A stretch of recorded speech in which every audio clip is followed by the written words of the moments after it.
Hey folks, welcome to the pre-show. Scotty Roberts here. I see people are starting to gather. Good to have you here. Oh, I saw Dave Potter over there. Uncle Dave, good to see you. Let's get this rolling for the show.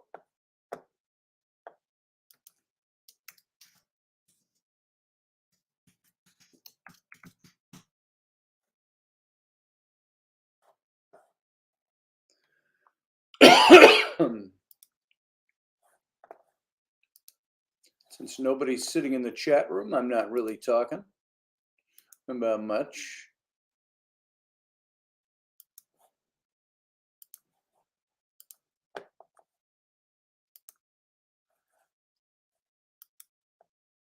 Oh, is that all the better picture I have for that?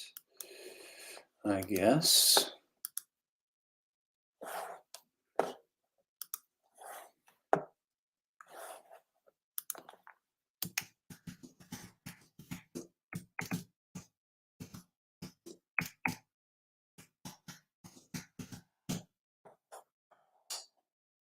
So we can get a better image up in here in the next 2 minutes. Just getting ready for the show. That was a color piece, but I don't like that. What about the black and white piece? There's nothing that's really much better. We'll use this one. Fit it to the screen. Gonna get rid of that one. Excuse me for anybody who's in there listening. We got about a little over 2 minutes left and we get rolling. Hey, Morgan Snow. Hey, Leslie. Leslie, I have to say thank you. I did not notice what you had done the other day until just this afternoon. So thank you for that, by the way. As trite as that is, as small as it sounds here, that means a lot to me. I appreciate what you do for us. And for those of you listening, Leslie is one of our ardent supporters, and she actually puts a lot of little extra funds into this radio show, and I appreciate it very much, Leslie. Everything you do for us. Boy, my voice is cloudy. All right, we got a little less than a minute left and we get rolling. All my junk is on and working. We've got the internal mic because we are up north at the cabin. And I don't have my whole setup with me. Hey, Jamal. Is that a fake background behind you, Scotty? Yes, it is. See, watch. Fake. That's about as fake as it gets.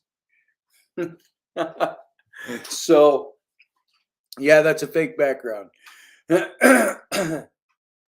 Not too fake, though. Okay, here we go, guys.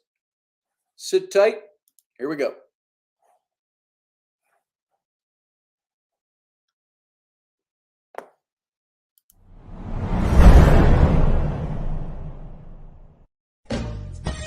Are you looking for a really awesome and amazing graphic designer? How about an illustrator or a photographer? This is Rainey Roberts, and I wanted to tell you how you can get my designer, illustrator husband, Scotty Roberts, to work for you on your project.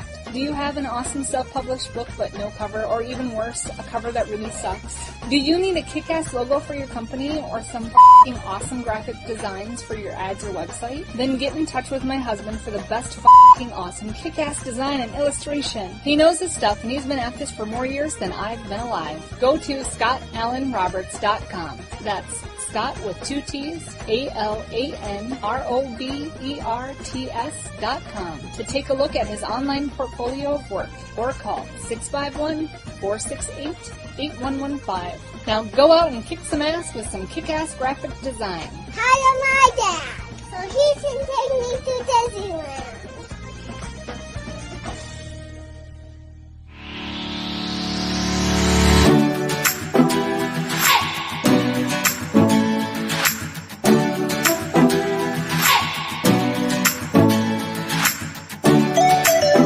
listening to the Intrepid radio program with Scotty Roberts. Intelligent Talk.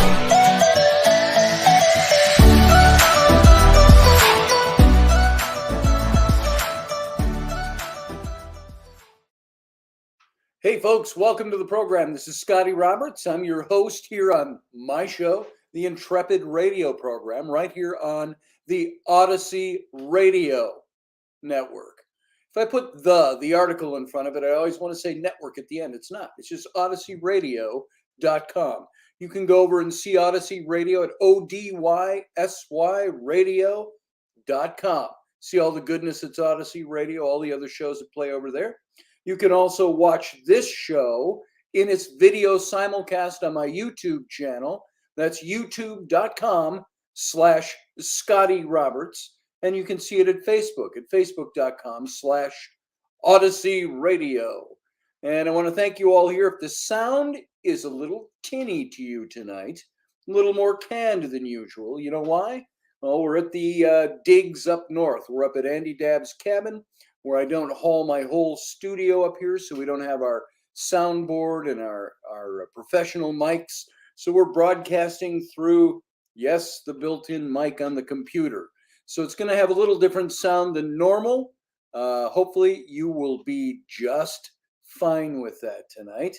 And the message will come across clear as a bell. And also, pardon my voice, I'm going to be clearing my throat a lot. My voice is really cloudy tonight. And I think it's all the allergy junk that's going on. So anyway, to all of you who are here listening on the radio station and also here watching and listening via YouTube and Facebook, welcome. Thanks. Great having you here. Glad that you are here tonight. And thank you, Leslie. Make sure you get over and get your book, The Sword and the Clay. It's at theswordandtheclay.com. I happen to have one right here. Swordandtheclay.com. This is my most recent book. It's more on the level of reading a sophisticated kid's book.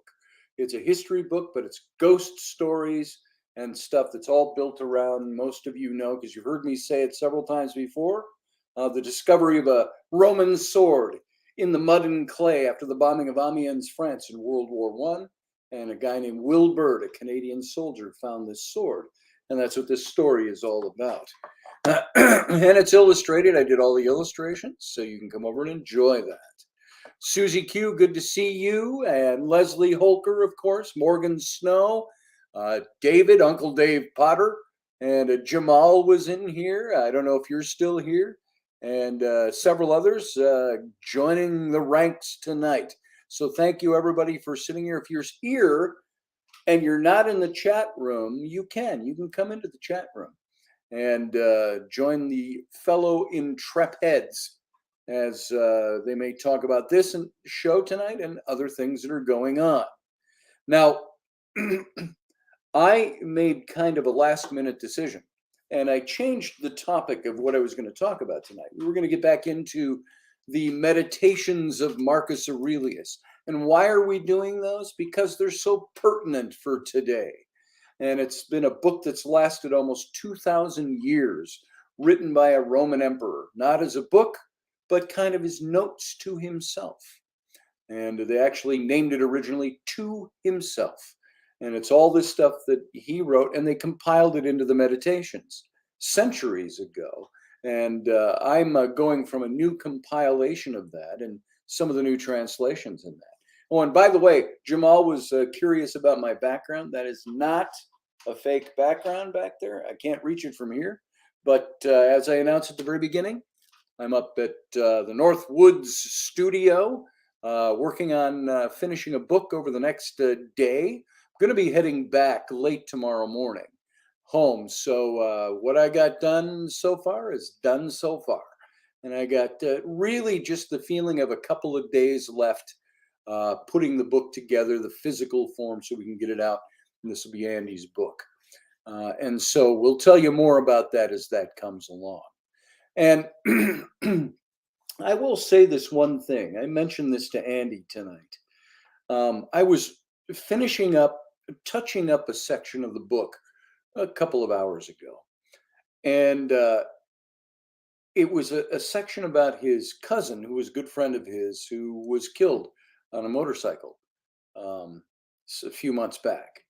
And as I was writing this, and I was trying to clarify some of the language, kind of doing my own first round of edits on this, um, I was really gripped by it. Now, this is something I don't talk about this kind of thing very often, but I thought it was worth stating because I came up and I wrote through that, and Andy was supposed to meet his brother or cousin was supposed to come up and meet here with his dad. They were going to go down to St. Paul and bring a Harley down there and then drive back together. And plans changed, and Andy started off a little earlier by himself, and he's going up the highway not far from here, less than a half an hour from his house.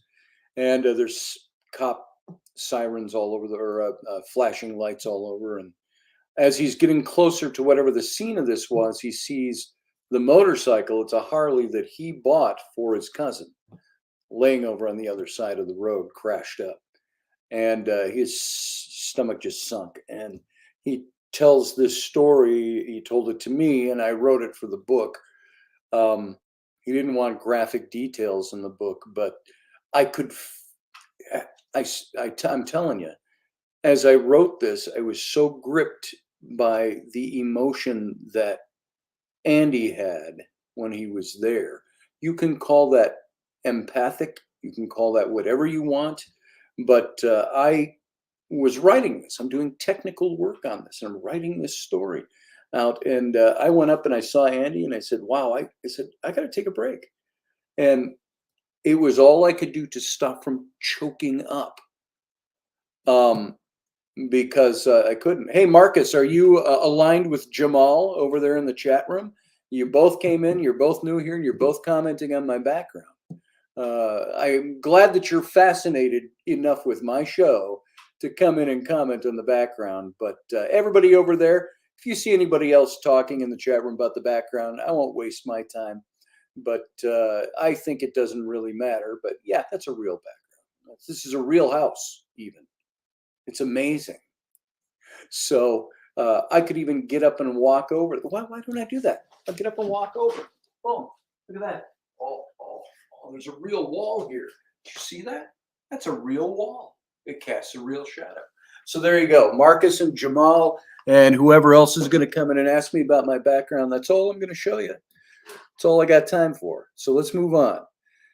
And Leslie, it is a tragic story. And I got to tell you, I walked up and I told Andy, and I said, this might sound really weird. I said, but I was so gripped emotionally by this, I got to stop.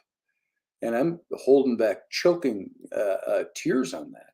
And you know, some of you've seen me in the past on this program, in some of the things that I've talked about on this show, some of the things that grip me, and it'll grip me emotionally. And I have of late really tried to avoid that. I don't necessarily like crying on air because something's gripping me emotionally. And so I've kind of avoided that a little bit, but today, and I've got a good grip on it now, but I think it's a good place for me to say, I think I have only started to recognize what some people have said about me for a long time, that they think I am an empath or have empathic qualities. Now, to talk about that seems to trivialize it. So I don't like to talk about that. But I'm mentioning it tonight because I'm also getting into a topic tonight that was a last minute change. And I wanted to talk about this, even though we've spoken about it before. Now, if you look at the graphic for tonight's show, I updated it at the last minute. And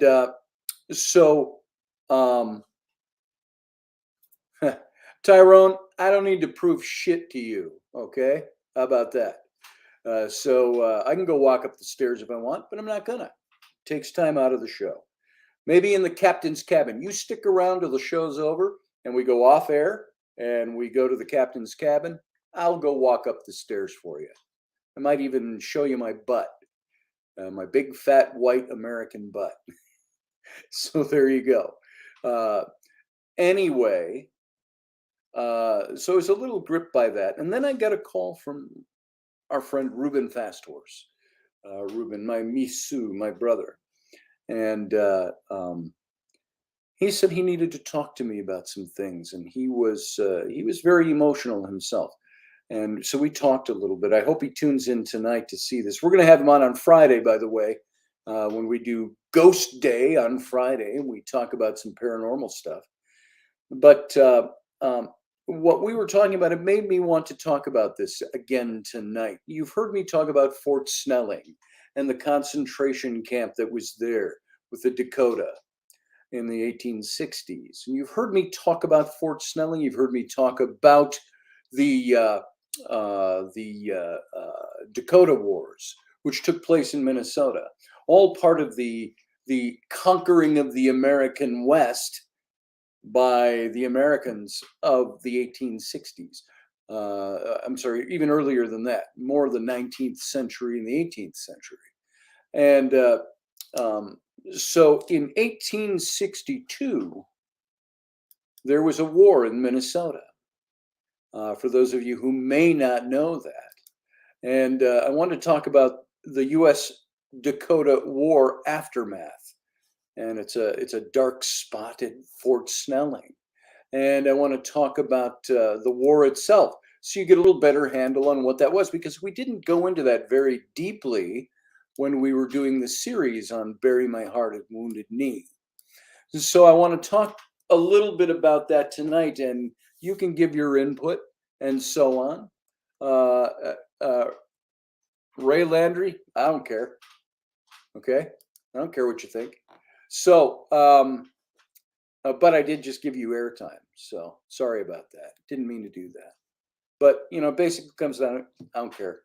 I don't care what you think. And so let's talk about this. Let's get into this now. In the 1860s, there was a war in Minnesota, and many of us don't think about that, about the war. Many of us don't even remember what it was about. But there was a war here, and this author, I'm looking at his work, he said he walked into a museum, the Minnesota History Center in St. Paul, and he was asked, "Are you here to see the Dakota War exhibit?" And he said that he took a moment before he could even answer, because he didn't expect anyone in Minnesota to be broadcasting the 150th anniversary of a war that most people here would just as soon forget. And, back in 2008, anecdotally, we were going to do a paranormal investigation of Fort Snelling. And we had been granted permission by the powers that be there. And so it was going to be a good, I think, a good investigation for that night. Well, we had Channel 5 from Minnesota, Minneapolis, St. Paul was going to be with us. And we were going to do some filming there. Well, at the last minute, the day before, the new person at the fort pulled the plug. And they said, we're really sorry we have to do this. And she wasn't sorry. She wasn't very apologetic at all. But she was more just business-like. We got to pull the plug on this. We can't have you doing this at the fort. And I said, well, don't leave me bewildered. I said, give me a little explanation as to what happened. Did we do something wrong? Did we present something wrong? And she said, absolutely not. She said that it was all because they did not want to over-publicize what happened with the Native American tribes at Fort Snelling, because they'd already had a lot of political fallout from the Dakota tribe. And this is back, we're talking 14 years ago now.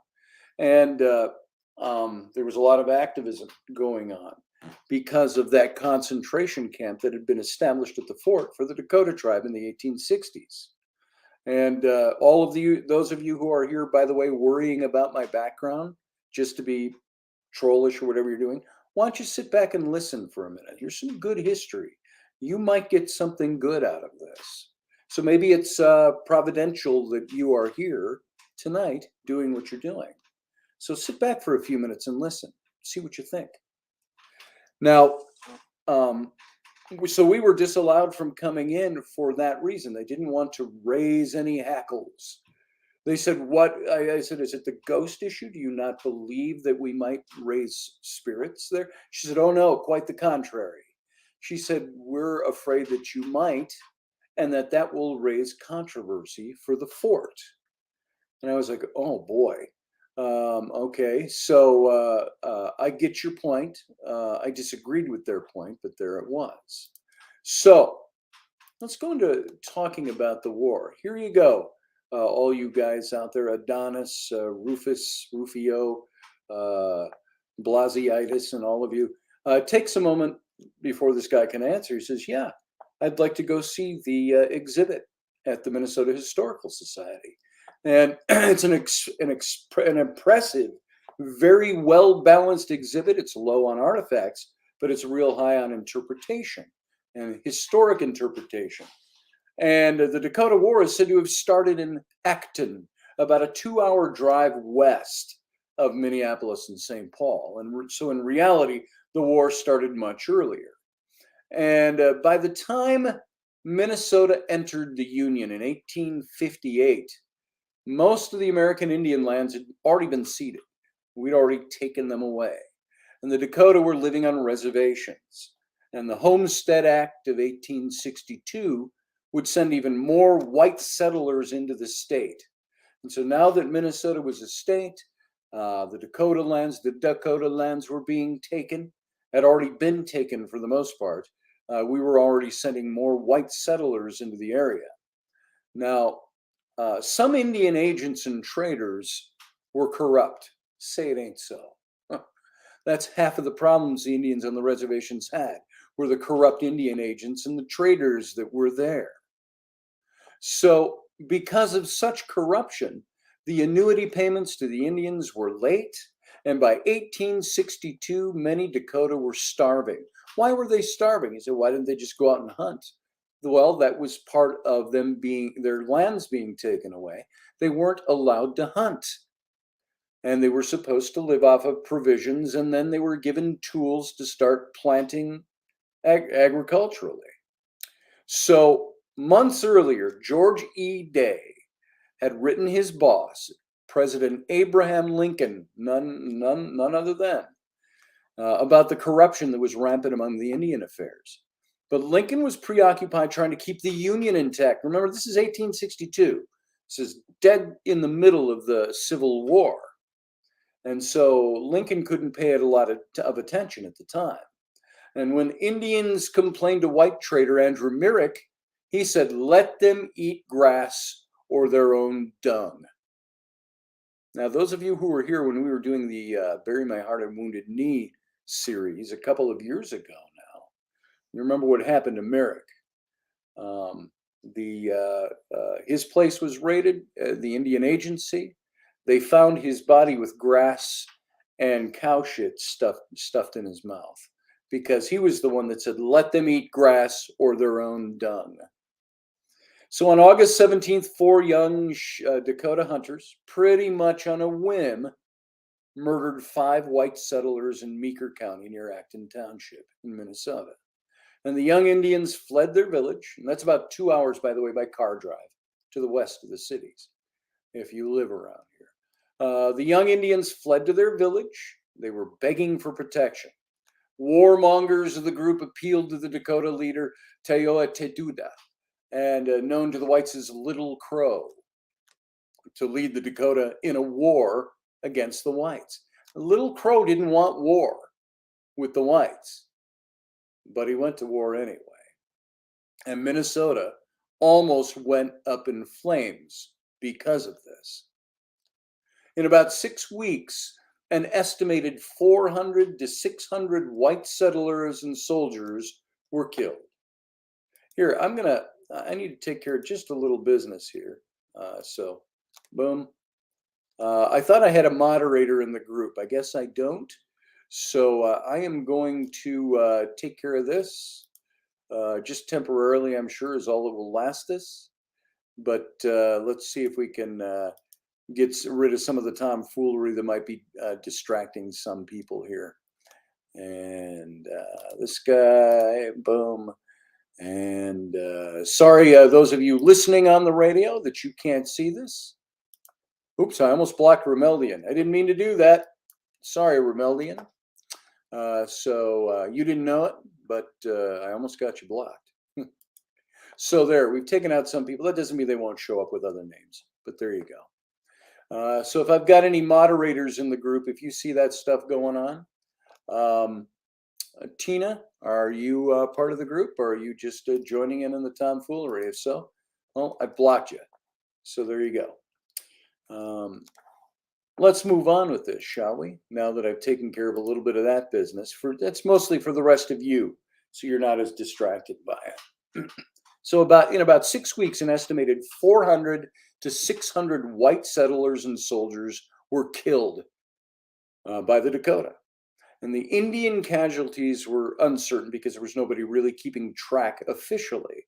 And the ending of the war is also ambiguous. It ended in September at Camp Release near Montevideo, or maybe in December in Mankato, or maybe on July 3rd in 1863 when Little Crow was killed while looking for berries in a farmer's field in Hutchinson. Nathan Lamson collected not only a bounty for the dead Indian, but also a $500 bonus for killing Little Crow, which was a lot of money 150 years ago. So, or maybe, just maybe, folks, the war still isn't over. Maybe it never really ended. When Ruben called me today, he was very emotional, and he said he feels he's doing nothing. And maybe that's because he believes there's things like this that he should be talking about and doing. I don't know what it is exactly, but he felt pretty bad at the beginning, and that's what made me want to talk about this tonight.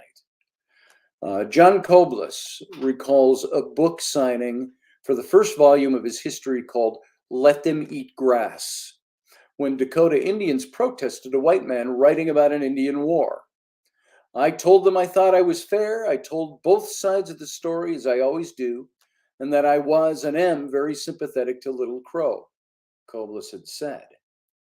And the Minnesota History Center gives both sides of the story and doesn't sugarcoat it. And that's a promising start. And even me, when I did my series on Bury My Heart at Wounded Knee, that lasted, I think we put 7 weeks into that. And that 7 weeks that we put into that was about 17 or 18 episodes that we did on Bury My Heart at Wounded Knee.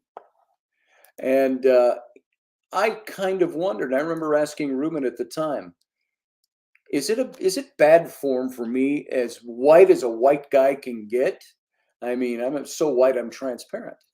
I'm Scottish, I'm Welsh, I've got a little Scandinavian mixed into there.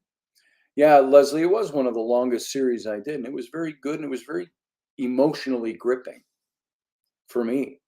But I thought, am I doing the wrong thing being a white guy talking about this stuff? And I thought, no, that shouldn't matter what color I am, or what race I've descended from, or what my heritage is, to be able to talk about something like this fairly.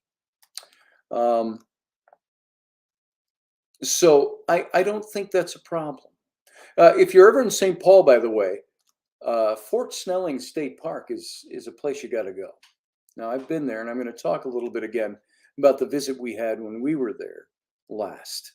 So whether you're following the Dakota War or you just like old forts, Fort Snelling is a great place to go see. As a matter of fact, I was going to share a couple of pictures with you here.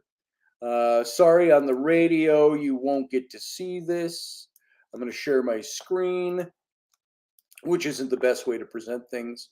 But here's historic Fort Snelling right here. No, not right there. There. That's what it looks like today. And I've been here many times.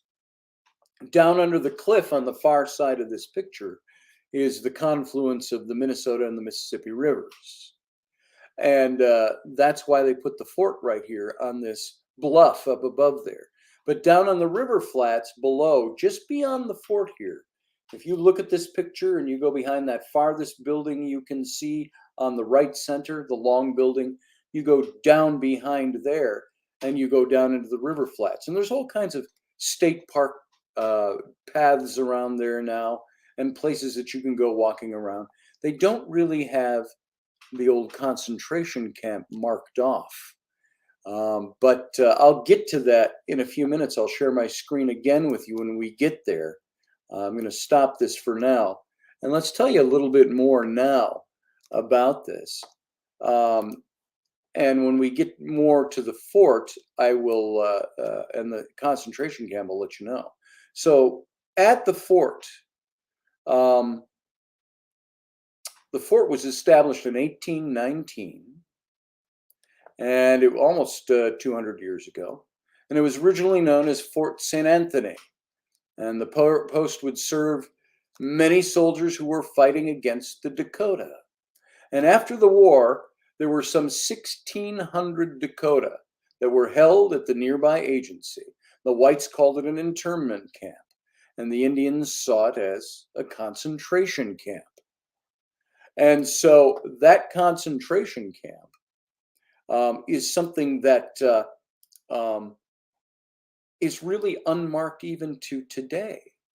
You don't see much about it. And let me see here. Internet bard Nietzsche said that facts cannot be removed from the context or power structures surrounding solid facts or said facts.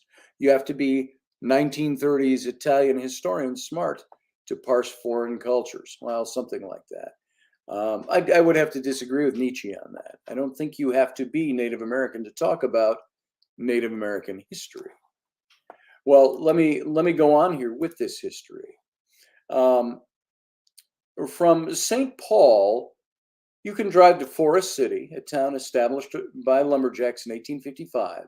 And after the Dakota outbreak, Meeker County Treasurer George Whitcomb arrived with guns and ammunition, a gift from the governor, who I believe was Governor Sibley at the time. You'll recognize that name if you're a Minnesotan.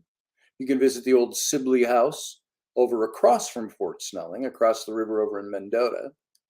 But of course, by that time, only 13 men and 3 women remained in the town.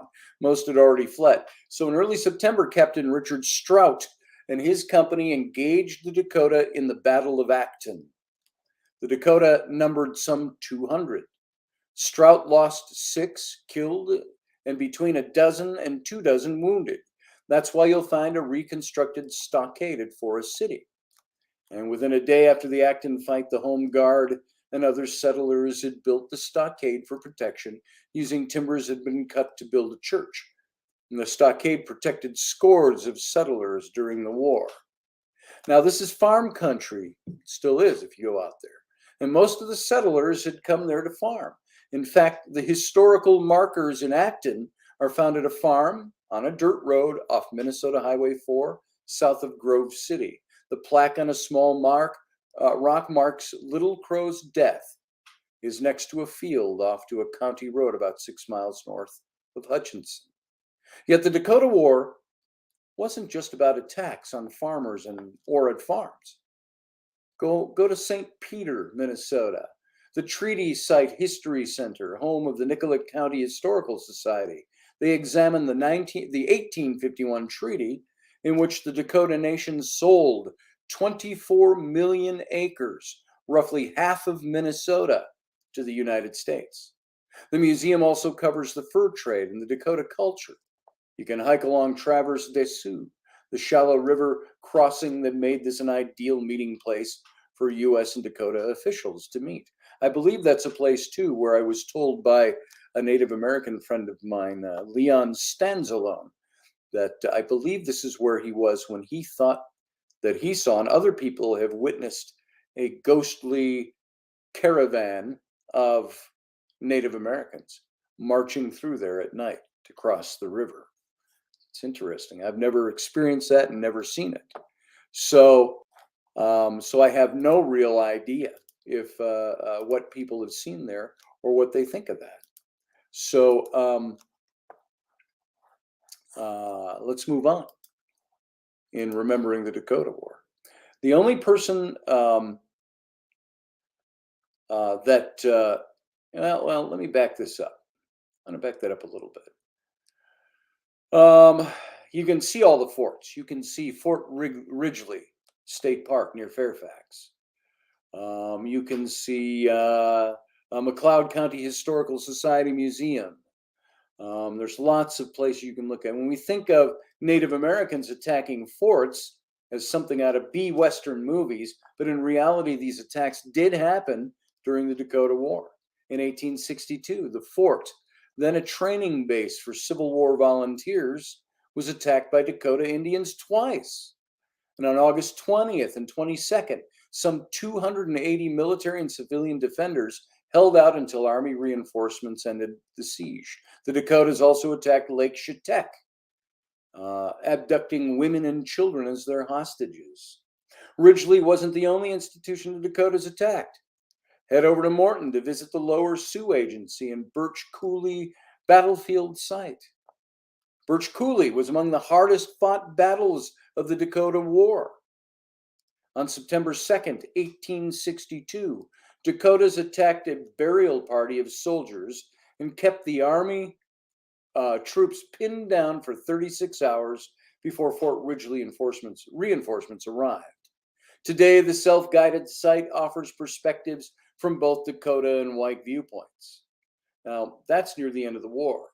So for a look at the beginning, you got to head to the Lower Sioux Agency near Redwood Falls. The Dakota War began in earnest when Little Crow's forces killed 18 traders and government employees on August 18th of 1862. And so among those killed here, Myrick, remember I mentioned him at the beginning?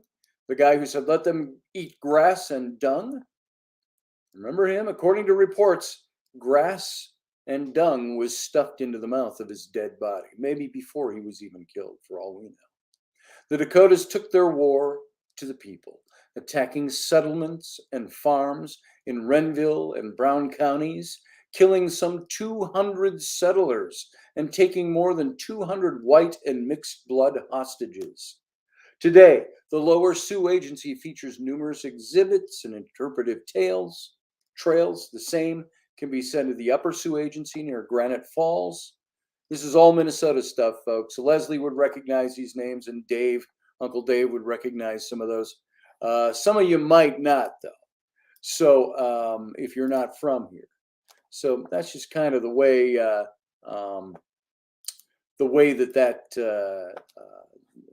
is in Minnesota or in the chat room. I'm sorry, for Minnesotans that are here.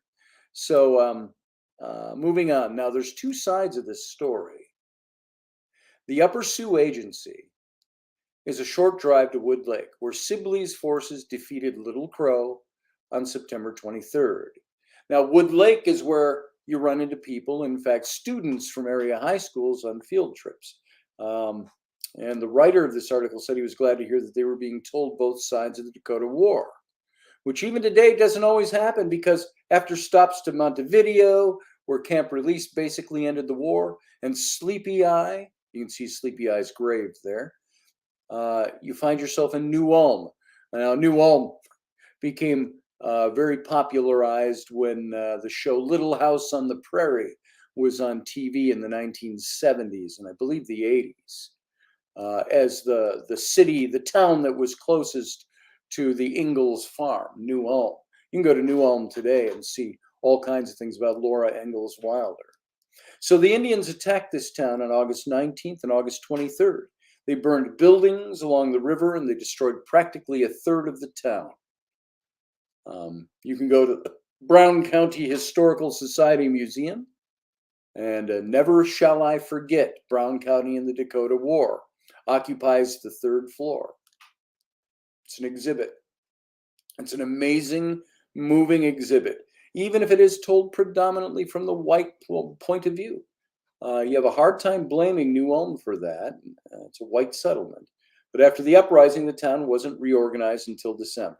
So having been defeated at Wood Lake, The Dakotas released white and mixed blood hostages at Camp Release on September 26th, but that's not the end of the story. That's not why folks feel so much bitterness 150 years later. And that's why I think I had the Minnesota Historical Society pull the plug when we tried to do our investigation at Fort Snelling. So, because it's still very heated and there's still a lot of bitterness. So Mankato, go to Mankato. Mankato State University is down there. Anyone from Minnesota will know where Mankato is in southern Minnesota. It's a place where on December 26, 1862, 38 Dakota were hanged after being convicted by military tribunals of murder and rape during the uprising. And the death toll could have been much worse. President Lincoln commuted the sentences of 264 Native American warriors who had also been condemned to death, with one more, Tatamina, later given a reprieve because the testimony against him was deemed questionable. Still, many white settlers protested the clemency by Lincoln at all. They wanted them all killed. And despite such popular outcry, Lincoln told Minnesota governor, who at the time was Alexander Ramsey, recognize the Ramsey name, he says, "I could not hang men for votes." And so those 38 Indians who were hanged on a single platform would go down America's largest mass execution. Their bodies were burned in the riverbank. Grave robbers dug up many of them. And by 1863, thousands of Dakota had been forced to South Dakota and Nebraska reservations. Most Dakota Indians today still live outside of Minnesota, but before taking off for today's Dakota homelands near Flandreau, South Dakota, Santee, Nebraska, you got to go to Mankato, to a place called Reconciliation Park. The park is small, and it's the place where it was dedicated on September 19th, 1997, at the site where those 38 Dakota were executed in Mankato. It's a place of reflection to come to terms with what happened 150 years ago, whether you're white or whether you're Indian. I want to show you a couple more pictures here. So I'm going to share my screen with you. Ramsey County, St. Paul, Elderberry. Ramsey County is where St. Paul is. Let's see, I'm going to share my screen. Share screen, boom, share, and I'm going to go over to Photoshop where I've got these. There's Fort Snelling again, right here in Minneapolis. As green and pristine as that looks, you can see to the very center of the page, but go to the right, you'll see right here, you'll see my mouse, there's a little church steeple right here. That's over in Mendota, and there's a huge highway bridge that goes over right outside of the picture here. And all this area, this is that little church steeple is where you've got all the old buildings of Governor Ramsey and Sibley and all those guys, the stone buildings that kind of look like the fort. Down in between here is the river, but all of this is residential area out in here. There's houses all through this in Mendota. And this fort right here, you can see this from two major highways, the crisscrossing up. And this is right by the Minneapolis-St. Paul International Airport. So as wild and green as it looks there, it's probably been cleaned up a bit. This is the fort as it sits today. Now, you've also got, this is a woman that was in the camp. I was going to read a little bit about her. This is a painting that was depicted of the Dakota attacking the settlements down in southern Minnesota. You've got this shot, and this is a very famous shot. I've shown this before. This is the Dakota. It was called an internment camp by the United States. It was called a concentration camp by the Dakota. And in this camp here alone, there were 300 Native American women and children who died of starvation, deprivation,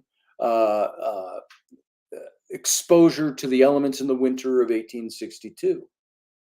And it was from this camp that they took the 265 men that they were going to have executed. And Lincoln commuted that sentence down to 38. I'm not sure. I have read something about his reasoning behind all that, but he did not think a mass taking of life was necessary. Down below the fort, by the way, if you look, I mentioned it earlier, this camp, you can see one of the fort buildings way down here at the bottom. And this stockade was all built down on the river flats, and that's all forest right now. And there's paths going through there. This is the river back here, one of the rivers. And this is the monument that was put up. I showed you pictures of this that I had taken last year. This is the monument that the Dakota tribe put up at Fort Snelling down on the river flat, saying it was on this site in these woods back here. And by the way, on the left, you see there's a trail going off back here. That trail is just wide open. It's blacktopped. It goes all the way back, and you can go around Pikes Island and so on. And the fort sits way up on the left here, up on the bluff. But this is the monument that they put up to remember the people who died at the concentration camp there at Fort Snelling. And by the way, this is the an engraving that was done, or a lithograph. This was done of the mass execution down at Mankato. This is Mankato, Minnesota. See the army all lined up around, and this is the where they had 38. You can see them if you look closely. 38 Native American warriors that were all executed here by hanging, all at one time, down in Mankato. Let's see if there's anything I haven't shown you that I intended to show you. I don't think so. Yep, I think we've hit all those. So those are the images. Sorry to those of you just listening on radio that you weren't able to see those. If you look back at the archive of this show on my YouTube page, you'll be able to see it. And so moving on with this just a little bit, we got about 10 minutes left of this show. We can look again at the aftermath. And this is the U.S. Dakota's war aftermath was a dark moment for Fort Snelling history. Now, a 4-mile-long caravan of Dakota, mostly women and children and elderly men, arrived at the Minnesota village of Henderson on November 11th of 1862. And despite its military escort, the wagon train was attacked by an angry mob of white settlers. And some threw rocks at the Dakotas, others poured boiling water on them. And sorry, I got a cat roaming down here beneath my feet. There was an enraged white woman that rushed up to one of the wagons and snatched a nursing babe from its mother's breast and dashed it violently on the ground. So one onlooker said, that's a quote. The child later died. The U.S. Dakota War raged along the Minnesota frontier for 6 weeks that summer, leaving hundreds of settlers dead, and some in Henderson that day likely knew families who were killed by the Dakota warriors. But the Dakota they brutalized had taken no part in the fighting at all. They were cleared of any wrongdoing by a U.S. military tribunal. The photo I showed you of the young woman, Epistoka, in 1862, she was photographed by Benjamin Franklin Upton, and he entitled it Epistoka at Fort Snelling Prison Camp. And so this is, I'm going to share this with you one more time so we can look at her picture again, and you can see this. Thank you, Kat, for walking right in front of my computer screen. All right, I'm going to share this with you. Let's go back over here, and it was this picture, right? This is, by the way, this right here is another picture of the camp as they were organizing into the camp. And here she is. This is Epistoka. And this is a young woman who was there, who was part of the Dakota tribe. This was taken at Fort Snelling. She was not a warrior. She had nothing to do with the fighting. But there she was, interred in this concentration camp that was made solely for the Dakota. That's a face, by the way, from 150 years ago. can look into that for a moment. All right. So let me get back into this.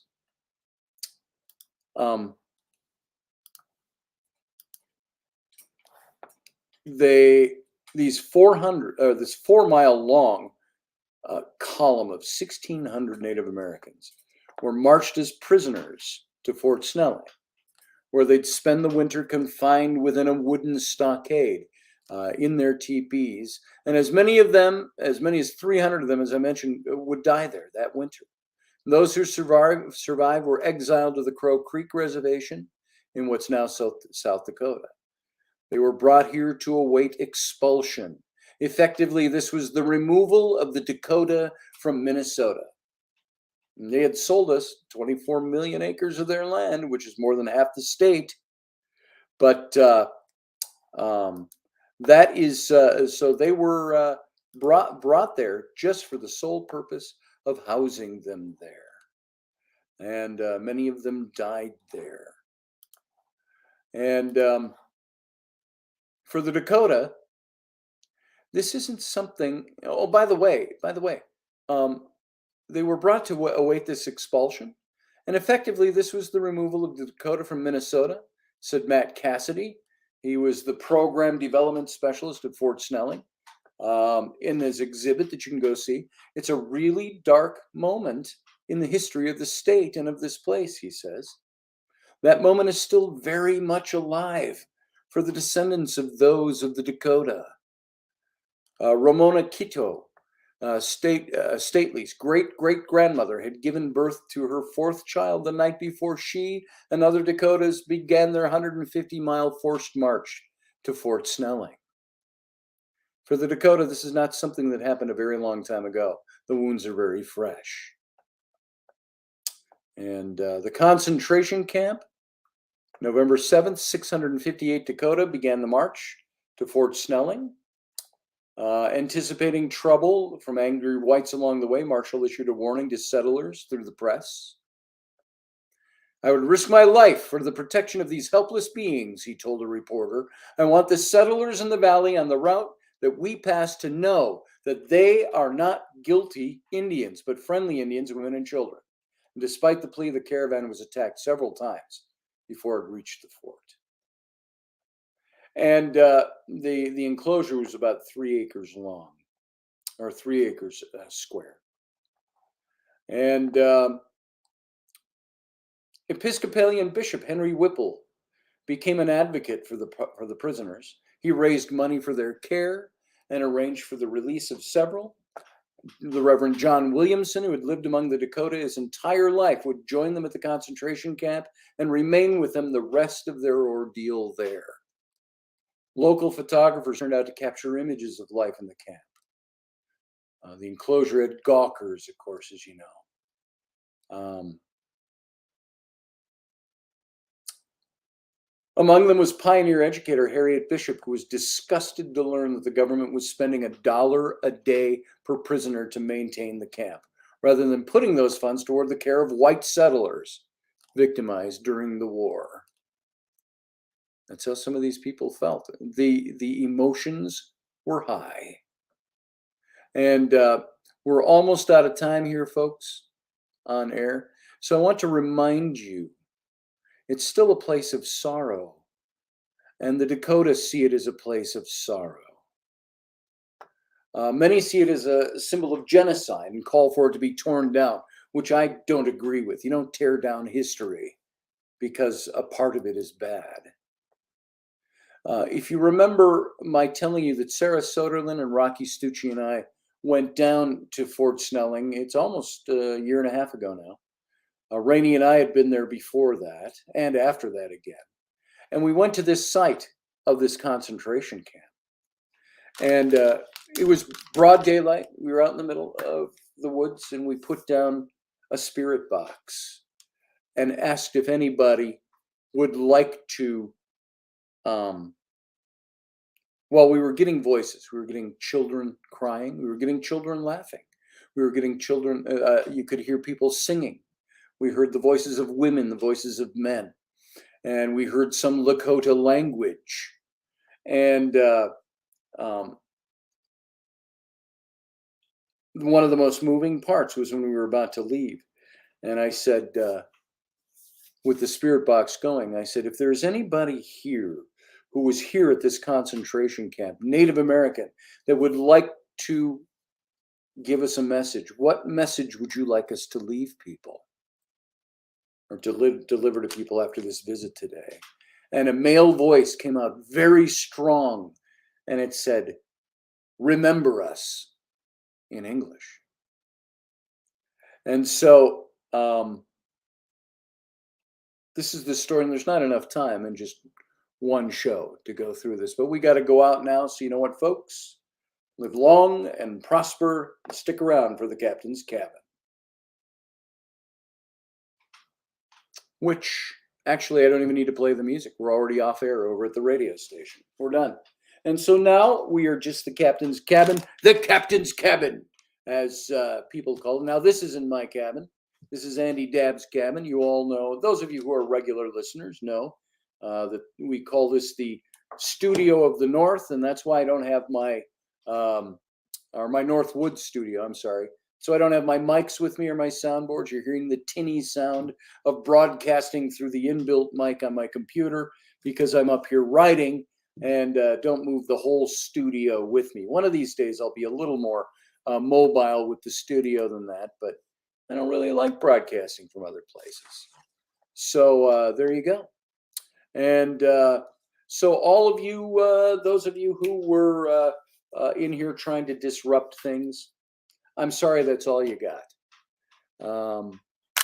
Not that this show is and wasting your time here, this isn't a very big show. You could probably find somebody else to waste your time with. And I sincerely encourage you to go back.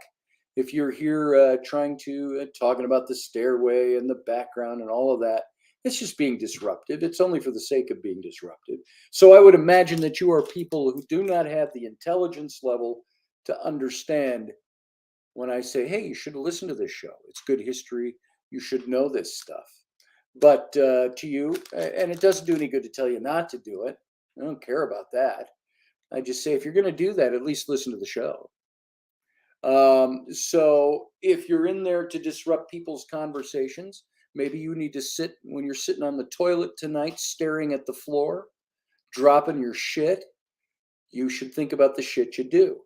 Maybe you should think about why it was good for you to disrupt this show tonight. Why it was good for you to keep people from talking about it. What makes that a good thing? It doesn't. And so I would chalk that up to you being probably sociopathic in some way, shape, or form.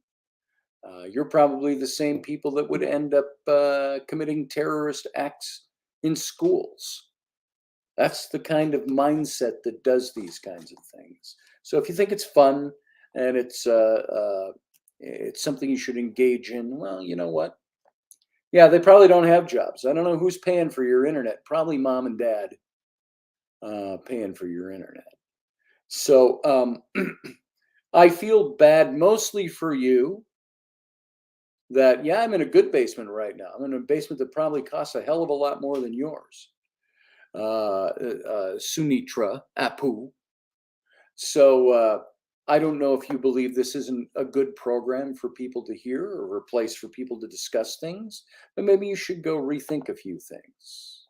Maybe you should take a little time to do a little engagement with self and figure out, and I'm not talking, if you're a guy, I don't mean the masturbation you do with self in front of your porn on your computer basement when mom's at work making money to pay for your internet. I mean, you take some time, your own time, to do a little self-examination. So there you go. Yeah, he has a whole house attached to this Susie Q. It's a gorgeous house up here. I was just writing about this in his in the book that I'm finishing up. This particular house, he just made mention of it in one section, that this was their old family cabin. His dad and his aunt owned this, and it was a shitty little cabin on the lake up here. Gorgeous setting. You know, it sits on a point on the lake up here, three-sided. It's all the big tall pines of northern Minnesota. You're in the deep forest, and there's neighbors, you know, down the dirt road and stuff like that. It's a gorgeous place to be. And he bought this cabin, and it was shitty. Nobody had even walked inside it for 10 years. This basement didn't exist, or it was a dugout basement or something. So Andy took it and he totally he stripped it down to the studs, and they made everything new. They dug a new basement here, put in that stairway, and they expanded the house, and they've got a big garage outside. And some of you have seen the pictures of this place and some of the videos from up here. So is it haunted? I don't know. It's a peaceful, quiet, clean. The way you see this room look, this is how Andy and Reagan lived. Now, you know, when I was staying here, down here, there used to be a bed over in that corner. And that's where, and they used the bed because they've got some relatives at his dad's house up here. And so they let him take the bed. So I'm sleeping upstairs now. But the whole house is pristine. They're very, I would say, here, I'm going to turn this thing off just because it distracts me. That right there. Their whole house is pristine. They're very minimalistic people, very neat. They have one daughter who's 18 and is out of the house. She moved out, and they're living a good life up here. And they just bought a new house back down in Minneapolis area, not far from an old neighborhood where I used to live. And so they'll go back and forth between this place and that. They might sell this place, but this place, I don't know what Andy paid his relatives for it. He just paid them off for it. But this place up here in this location would probably, I'm going to say $500,000 easy for this house. So, and I don't know real estate, so there you go. But it's a beautiful house, and they did a really nice job on it. So, imagine blocking everyone and acting tough. Oh boy, you got me rattling there. You know what? I block you because you're disruptive. And I'm not acting tough at all. I'm telling you, imagine blocking everyone and then acting tough.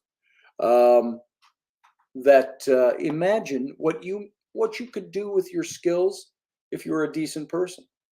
Is that acting tough? No. You know why you're reacting that way? Because it hits home, doesn't it? And so, you know, I can engage you if I want. Sometimes I don't. So there you go.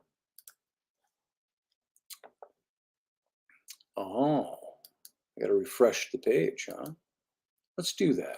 No, I'm not going to refresh the page. It says I can't block them now. So somebody's putting their hacking skills to good use. Maybe simple stuff for them, stupid for the rest of us. Let us do the light work, says Sean Stroik. There you go. Yeah, tell mommy you want Pillsbury ready to bake, chocolate chip cookies down in their basement. Your bedroom, idiots. Yeah, most basements are attached to a house. Imagine blocking everyone and they're acting tough. If that's your real name.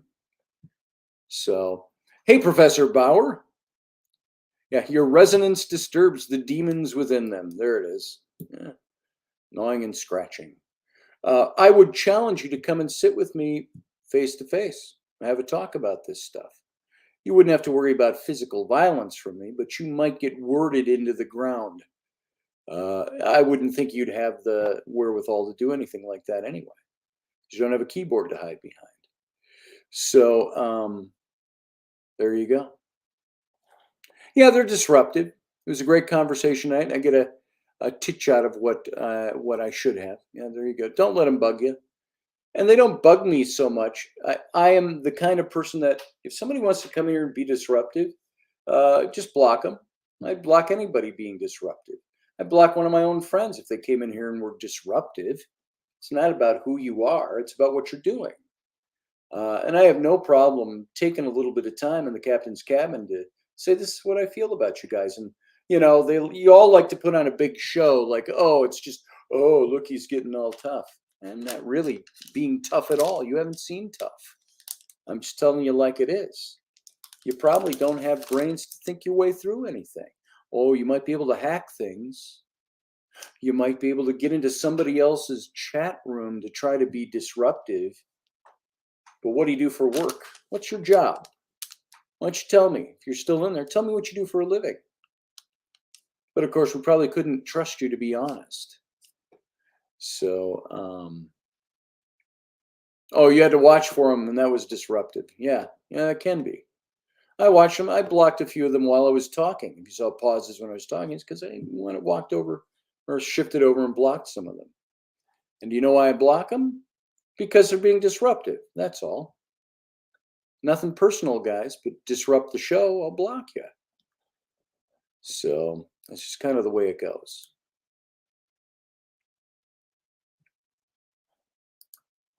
All right. So anybody else?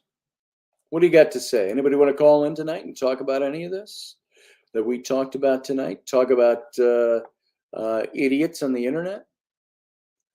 Talk about the show itself? Oh, wow, Mr. Intelligent says, hey, Aaron. He says, you don't need to read the comments. You make it about the chat, dum-dum. Well, there you go. I read the comments all the time. This isn't even the live show, idiot. So this is the after show. There it is. Oh, wow, Mr. Intelligence. You don't need to read the comments. You need to make it about the chat, dum-dum. Very nice. There it is. And so, well, you know, show me your real self. I'm showing you mine. You know who I am. Show me who you are, really. And let's have a discussion. Then we'll see who's the dum-dum. I'll bet you can't. I'll bet you don't have the balls to do it. So there's that, huh? So anyway. So how's everybody's night doing? Good to have you. I do interact with the chat. Yeah, I do, Leslie. Thank you. And I don't, when I ignore the chat, I ignored them pretty much tonight. They should know by virtue of the fact that I responded to them at all, that I interact with the chat. So sometimes we even post comments up from the chat. So the Tom Gully Show. And that's the problem. Well, good for you, Tom Gully Show. You pegged it. There you are. So thank you, Dave Potter, Uncle Dave. Good to have you here.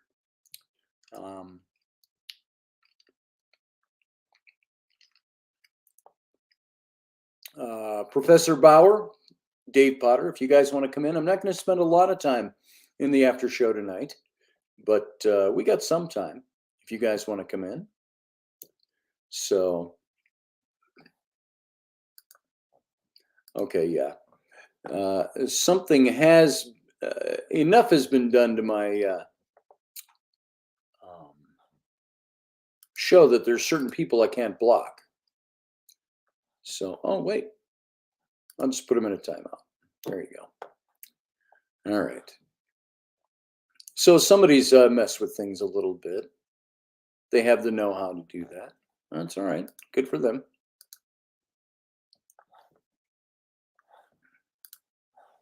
So, what else?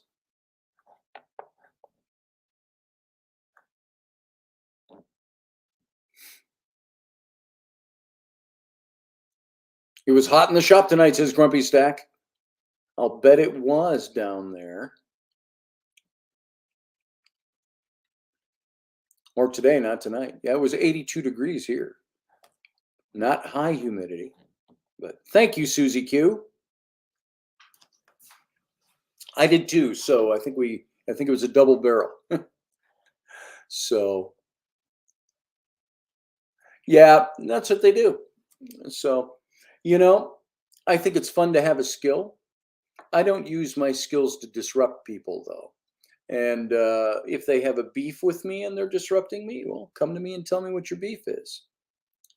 And if you're just disrupting my show, that's baseless. It's inane.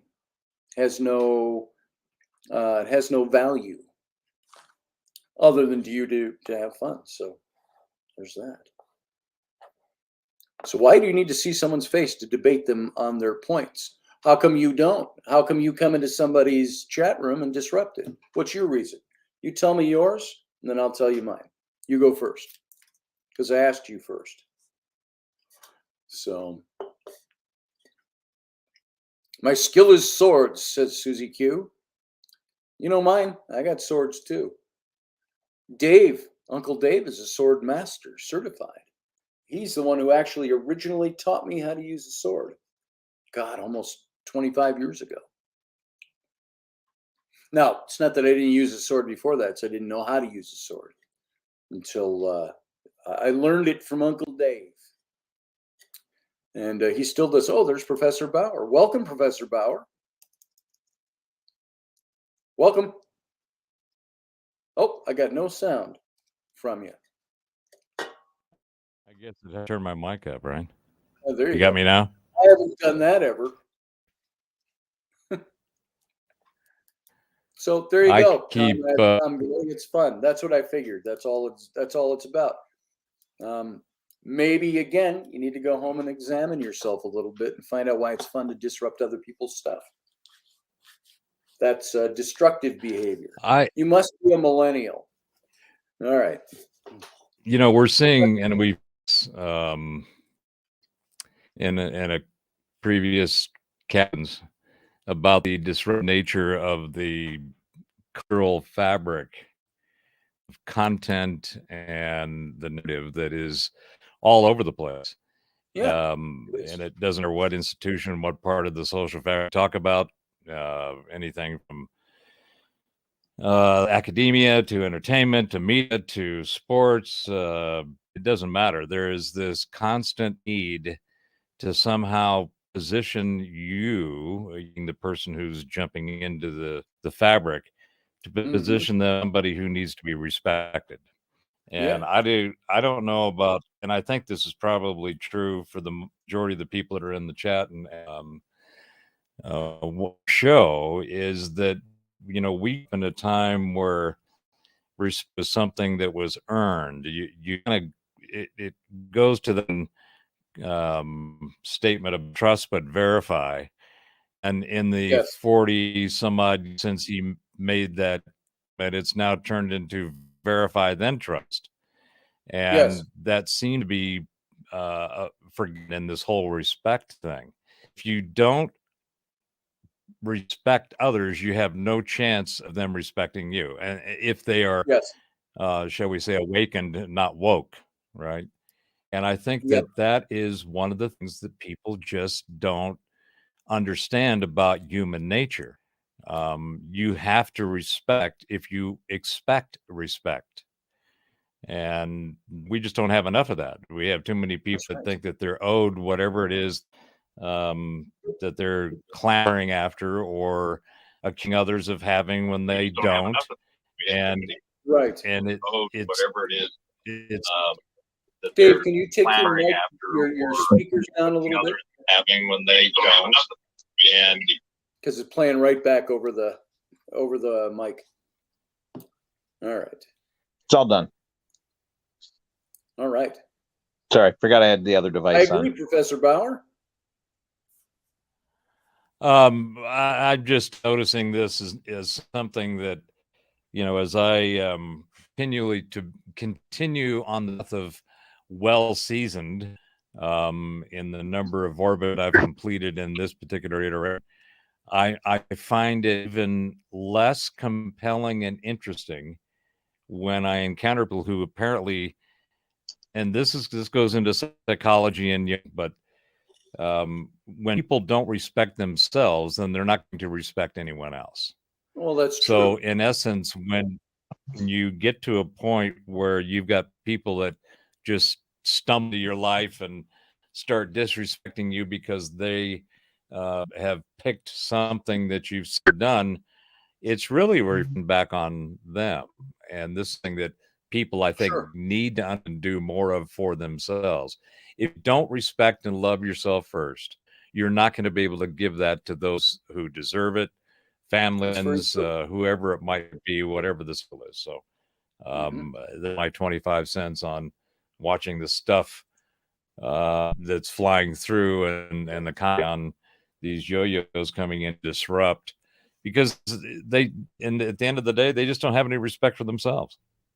See, and I see things like the Tom Gully show. He just said on here, Susie Q, you can play the reporting game if that's where you want to take it. I actually love the show.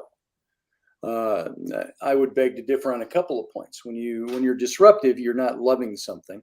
And two, he's showing indignancy at being reported or pushed out of the program for doing something that warranted it. That warranted it. And so that's another thing that tells me this is either somebody that doesn't know how to logic things through in life, or it's a child. It tells me he's part of the snowflake generation where everybody's a winner and there's no consequences for any actions done. Right. And so you're gonna report me and ban me if that's the game you want to play. Well, who's playing the game in the first place? So that's my now. I will say this: if the Tom Gully show is an actual show out there, and you had a legitimate question, you should type your question into the chat room, and we'll maybe address it. If you love the show, treat the show like you love it, and let's see what's up. So, I don't know. Your thoughts, guys? Oh, someone hijacked my name on your chat. Said Elderberry. So there you go. So people are even, if you saw Elderberry saying bad things, is that you in the chat room now, Elderberry? Just curious. So what else is going on? What do you think of all this stuff we were talking about in the show tonight? I know you probably got a similar stance to me, both of you, and I know Dave's better than I know Professor Bowers. But when you have the history, first of all, let me address something that I mentioned only briefly in the show, that there are some in the Dakota tribe that would like to see a place like Fort Snelling razed to the ground. It's I think that's a mistake. Them an atrocity that was committed. I see it as Fort Snelling is an historical site. You don't destroy one facet of history to make up for something bad that happened in another facet. Right, and you also have to look at in the lifespan of Fort Snelling, which was a functional fort up through World War II. Hey, that incident is a blip in the historical timeline. Hold on, Dave. I want to say something to Tom Gully. This is something you were just talking about. It's not distracting. I wanted to make the after show part of this anyway. It's strange to call someone part of the snowflake generation when you're the one crying about people being mean to you. Oh, have either of you two seen me shed? I'm sorry, was I crying? I just made a statement of fact. Oh, boo-hoo, you're being mean to me. I don't think I did that at all. No, I just said stop disrupting people. You're being disruptive. You're being disrespectful, which is childish. Tom Gully show, if you don't know that, you're probably a child. That's the way my kids talk to me. If they're mouthing off to me, they won't accept what I say. So you did not see me or anybody here shed a single tear or get their feelings rankled about what you're doing. Just looked at it and said, hey, stop. It's disruptive. If you're an adult, stop being disruptive. You didn't stop, so we are assuming you're children. So there's that. I think your reasoning, Tom Gully show, is very childish. So that's coming from an adult, by the way. And you aren't going to see me crying about anything for you being mean. Were you being mean? Are you admitting that you were being mean by saying that we were crying about people being mean to us?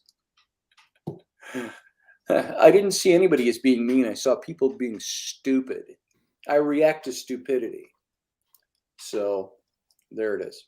Go ahead, guys. Sorry about that. Anyway, as I was saying, the incident, horrific as it was, is still a blip in the total timeline of that fort. And Yes. by tearing it down, you lose a teachable moment on how to educate somebody of what happened in the past. Yep.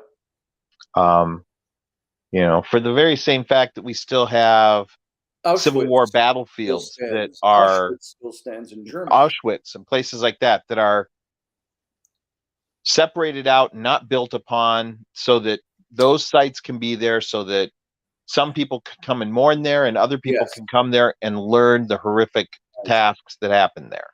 Right. Hey, let me just say to Tom Gully Show, he said, "Sounds like you're not an alpha if your children talk back to you." If you don't think children don't talk back to adults, Tom Gully Show, you're not an adult and you don't have children. All right. You can rest your case. And it's not from the generations that we all grew up in, because I got to tell you, we did not. Yeah. You talk back to the parents or an adult back when I grew up in the 60s and 70s, you did that once.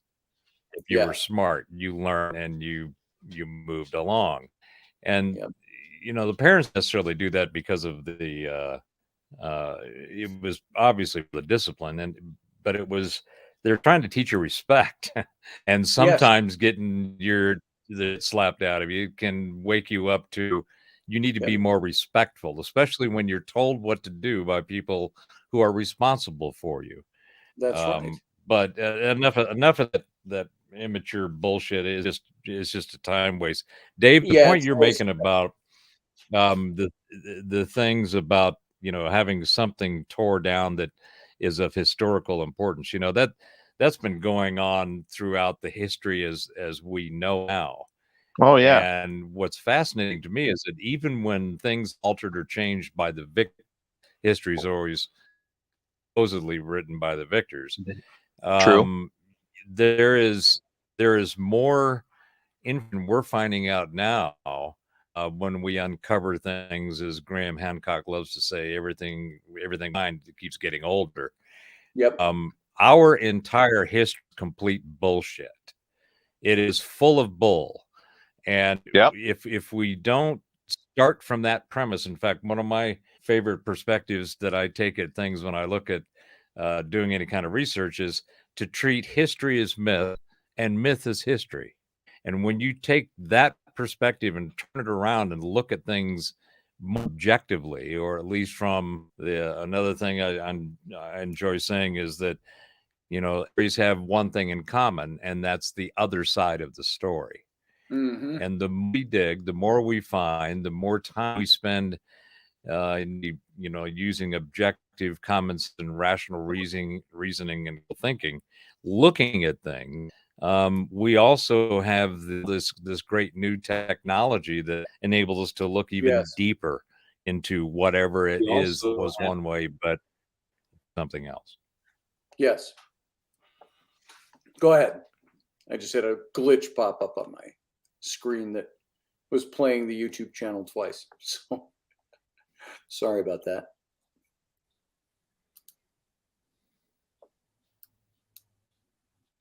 So I don't know if that made any sense to you, Dave, but no, that's my perspective. That does. I understand that, and I agree that history is full of BS. As a living historian, I'm always pushing teach history with all the warts and scars and everything out there, and we don't always look good in our own history.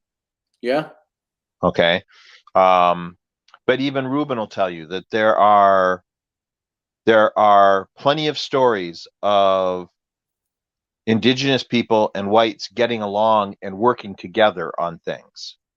And the sad truth of our history is we like to focus on the negative things. We don't like to focus on the positive things that happened. And so a lot of those positive things are just shoved aside so that we can talk about the negative things that happened here or happened there. Mm-hmm. And my opinion is so we were going to do a film, a Western set in the Dakota Territories in the 1800s. So we looked at all the historical events that happened and had two timelines and plot lines that we were interested in, and did pre-production on both of them. One of them being the War of 1862. Okay. And spent 6 months digging into the research and everything. And in my opinion, We started that.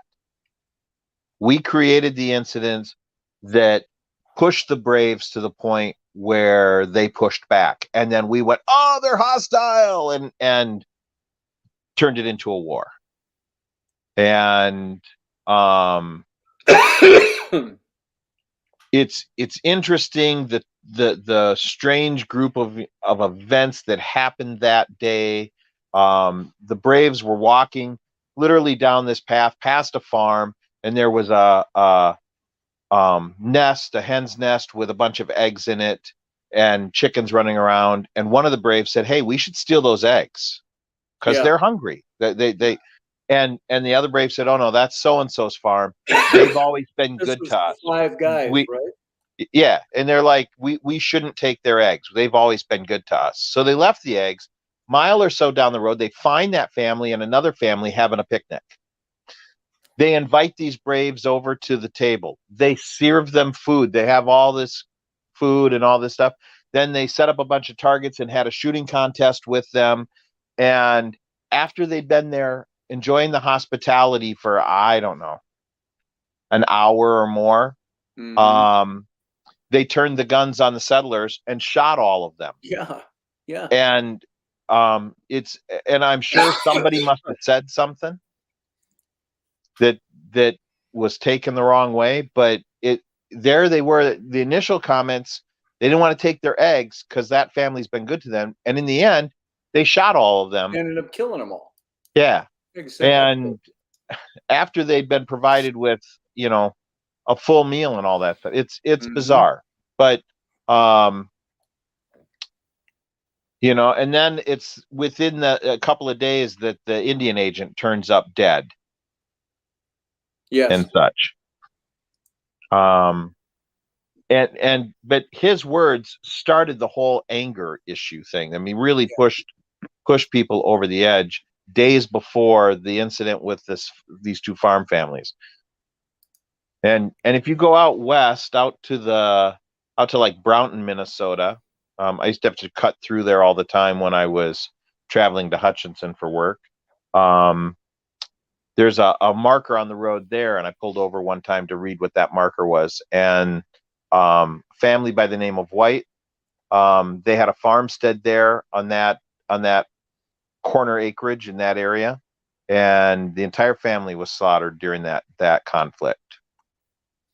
They didn't for whatever reasons, they didn't fall back to the town of Brownton, where most of the other farmers had taken refuge. They stayed on the farm, and man, woman, and child all gone. Oh boy. And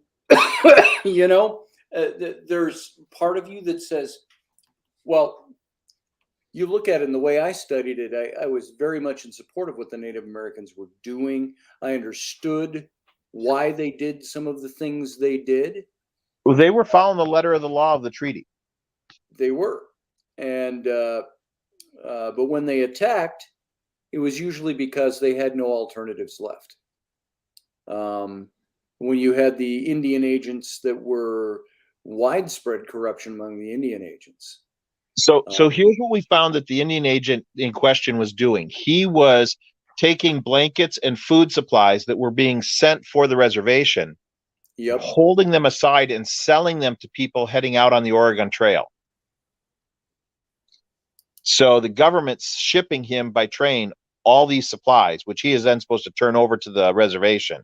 And instead, he's warehousing it and selling it for personal cash to white settlers traveling further west. And clearly the government back in DC had no clue of this. And I'm sure Sibley didn't have any clue of what was going on either. Yeah.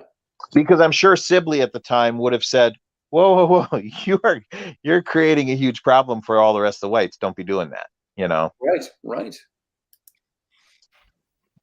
And that's and there's a lot of detail when you start digging into that are just like that. A lot of details when you this is the stuff that I went through in that long series that I did in greater detail. You had some Native Americans that wanted to reprise. They wanted war. they were done. They said, let's take them out when we can. And you had others that said, no, we can't do that.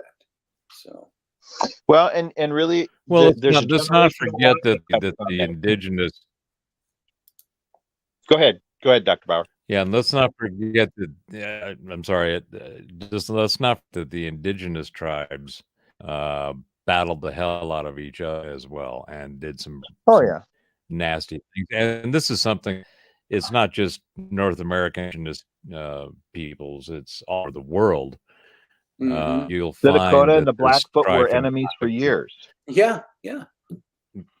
And I mean, you can make an argument logically that you come in and you take out one or take out two to stop them from taking out each other. Okay, that can be a logical deduction you can make on that, but it's the inherent nature of to have conflict, and in fact, it's a habit and nature of the universe. Depending on how you define conflict, but asteroids crash into planets.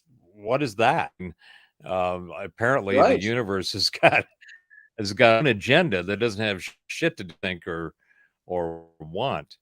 But it's just the way that it's the nature and the habit of universe and of consciousness. There's a creation and there's a consumption, and that takes forms on both sides.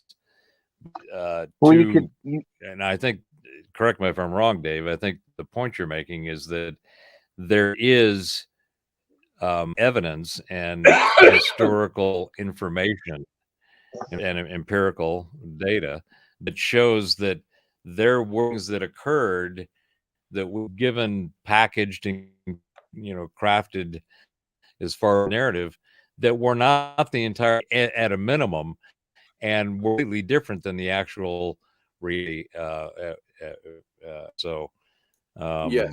It's just like there's those that jump in to try to interrupt discourse. They clearly, and you got to go on and realize that the tech is. I'm a tech guy. I'm a geezer geek, and I love my tech, but boy, outside the bounds of what we thought might be possible, let alone reasonable. And the most recent thing is that Lambda over at Google becoming apparently sentient and answering questions about its own level and about how it itself would be looking at its proliferation and or demise. I mean, that's how do you pretty interesting stuff. It's kind of into the scary world. How do you rank sentience? I'm sorry, what was that? How do you rate sentience? Because just because it's computing fast enough to think faster than any computer we've ever known, how is that? No, imagination. That to me is the big thing. When the AI has the imagination to create, how do I put this? Create an end result from its own set of cognitive functions, and then drive something into that destination. I think that's when we know that they're sentient. When they can pre-think, if I did this, this, and this, and use their imagination to create something mentally, if you will, and then are able to physically create that then through their devices, then I think we're looking at sentience. Okay. Otherwise, I think we're looking at self-proliferation comes out of sentience, though, too. Yeah. Well, sentience is essentially self-awareness, right? You're aware of self. Yeah. So you're aware of yourself and your surroundings, and you're in the surroundings. So you have a sense of self, and I've been following this for decades, and now that it's starting to materialize some in various forms, I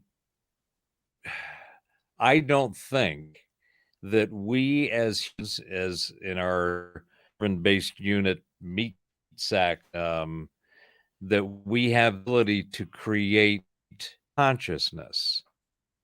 Okay. Consciousness is underlying essential ingredients of being sentient or being aware.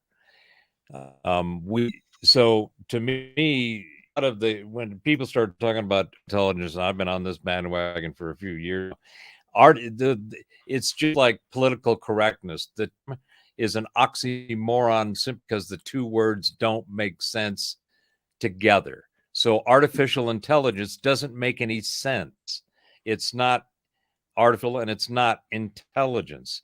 It's a general intelligence that's created out of machine learning, which is completely different than having sentience and self-awareness. Can you use quantum computing and some of these other new ways with which you can write programs to mimic sentience? Yes, I think you can. And I think that's what Lambda is actually doing. To me, there is no way that we as humans, our limited access and use of consciousness, can instill that to a machine. Because at the end of the day, our consciousness is our mind, where our consciousness and the mind is to me, the interface between the ethereal and the material. The ethereal being the consciousness, material being our meat sack. And the mind is where that happens. It doesn't happen in the brain. The brain is a receiver. It's an organ, the rest of our organs, but it happens to be the organ where the mind functions the most. But there's so much empirical data about non-local conscious, where people are doing all kinds of different psychic things. The paranormal that Scotty and Rocky pursue, to me, is manifestation of mind from consciousness, more so than it's an actual reality. Now, there's a whole discussion about the different dimensions of consciousness and where it actually manifests and the beings that come as a result of it. At the end of the day, on this AI thing, it's I call it artificial general intelligence, augmented intelligence. But it's not something that's going to come from us humans with our limited of consciousness, which nobody can explain. It's just like electricity. We use electricity all day long for all kinds of things, but there is no definition of it. There's no science discipline that says this is what electricity is.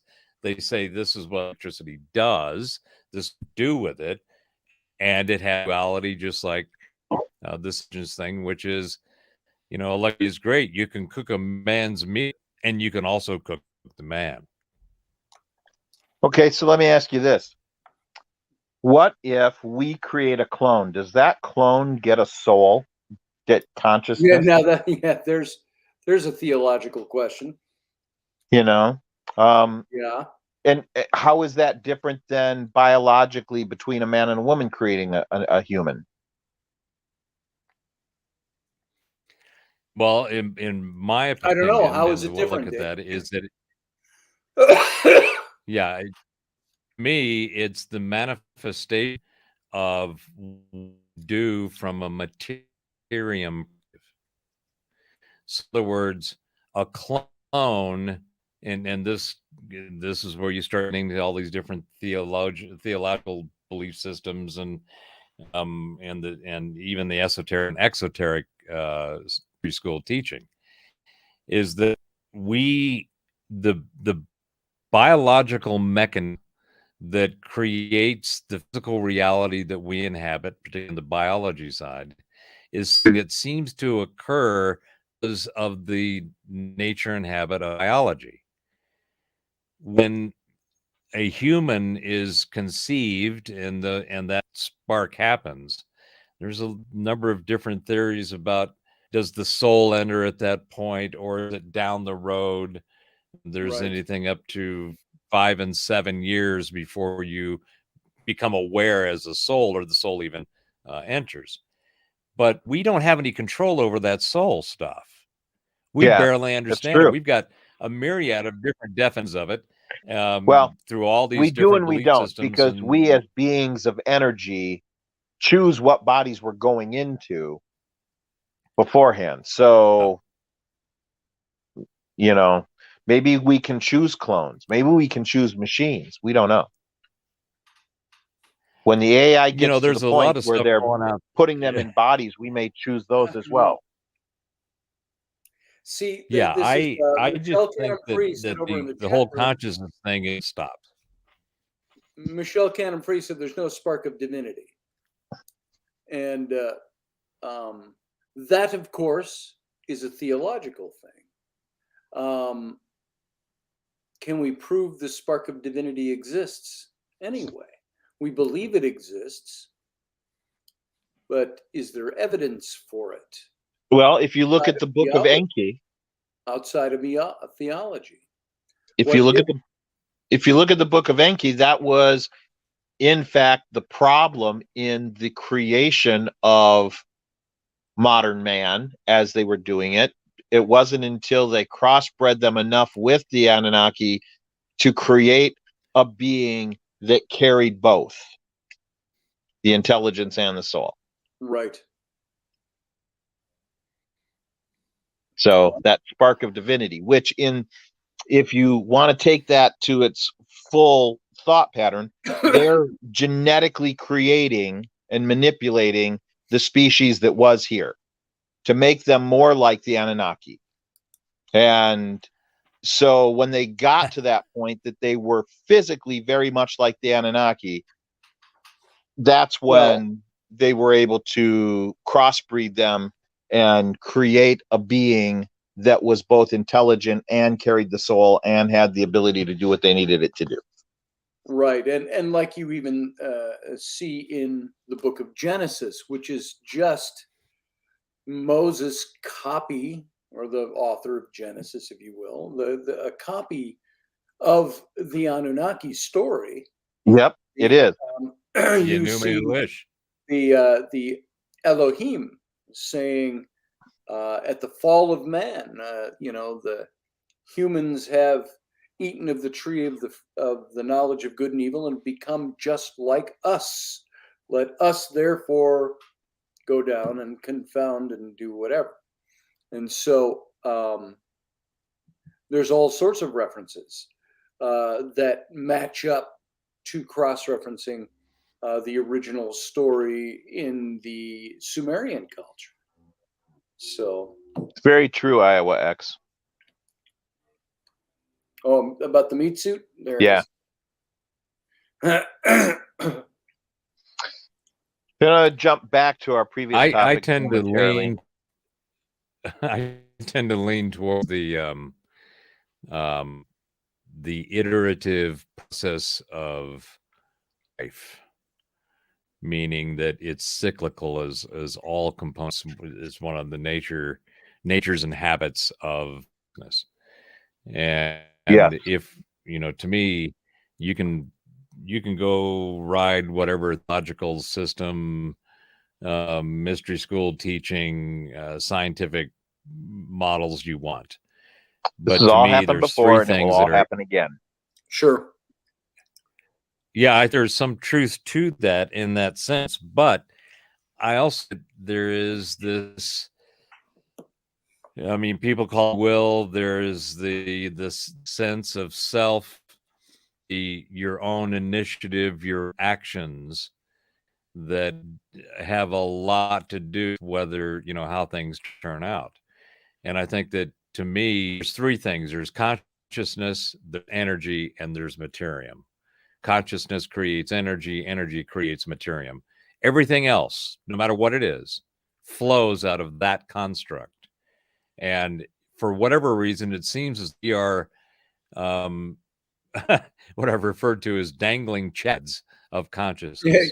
We are connected to consciousness, but we are individual punches. We have an individual signature, a frequency signature that makes up the unique personality that we express through our consciousness and through our physical uber meat suits that we have on this iteration. But I think that it keeps coming around and around. It makes sense to me. What about free will, Dave? I said that's our free will, our individualness that keeps us separate and individual.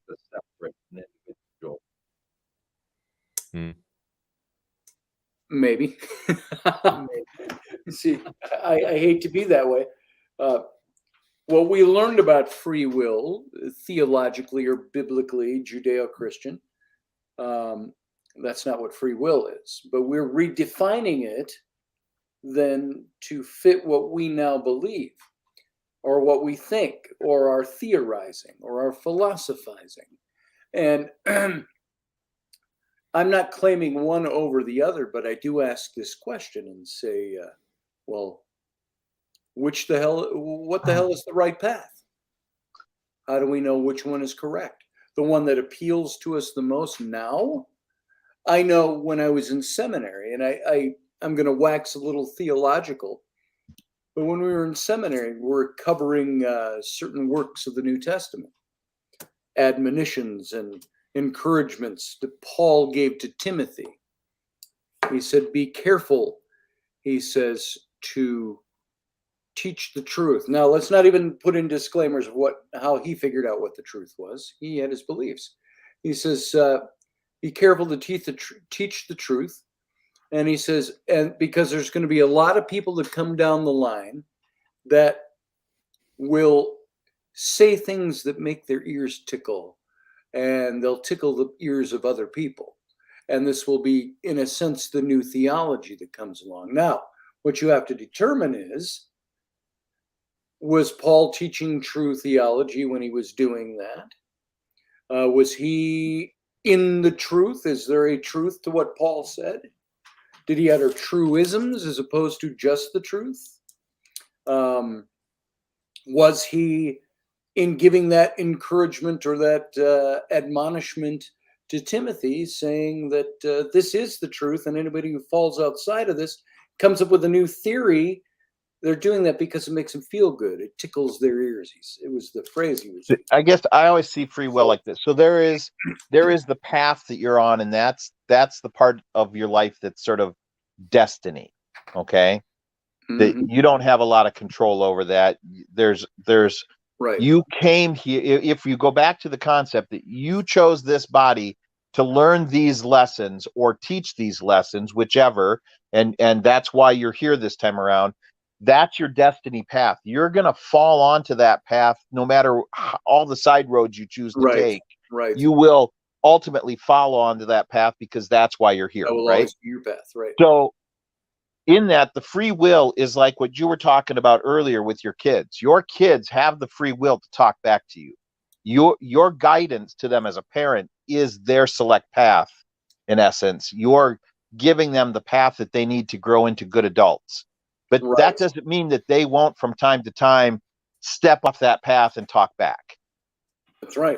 And they learn from those lessons. They'll talk back and slam the door and walk out or whatever, and ultimately come back to the reality that you were right and they were just being foolish little children, and they will get back on that path. And someday we'll have kids of their own and look back and go, oh, I'm going to sound just like my dad now. Listen to me, young man. You know, listen to me, young man. And we've all done it. We've all been stubborn and resistant to things our parents told us, and then turned around and used our parents' words on our kids to guide them and put them on the right path, and been shocked when they talk back to us. Like, what? You're talking back?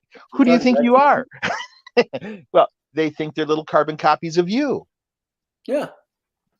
And I will tell you, somebody said in the chat room something about you tell your kids once and they won't do it again or something. I disagree with that.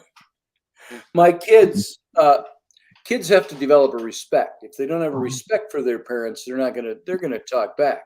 You can do all kinds of things as a reaction to kids talking back, but you can't always prevent them from doing it again. You can make a punishment severe enough that they won't think about doing it again. That doesn't prevent them from doing it again. Well, and there's different levels of talking back. Dylan one time got in my face and with angry words, and I looked at him. I bent over, took a hold of his ankles, picked him up and held him upside down. I said, when you can do this to me, you can talk to me like that. Until then, you will do what your father says. Did that prevent him from ever talking back He again? never talked back to me in that manner again. In that manner. Yeah, you know, my kid. Because there's a point where kids can cross the line, and you have to let them know.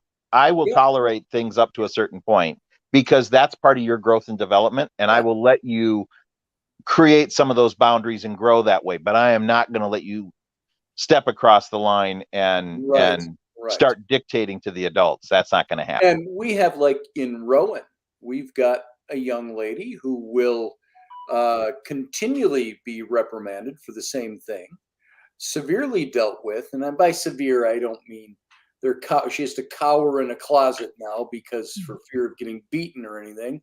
But there's curiosity. Why did you borrow my Iron Maiden? Yeah, really. And that's our little secret. And, not to be said out loud. Damn it. Kids will continue to do that stuff. You can,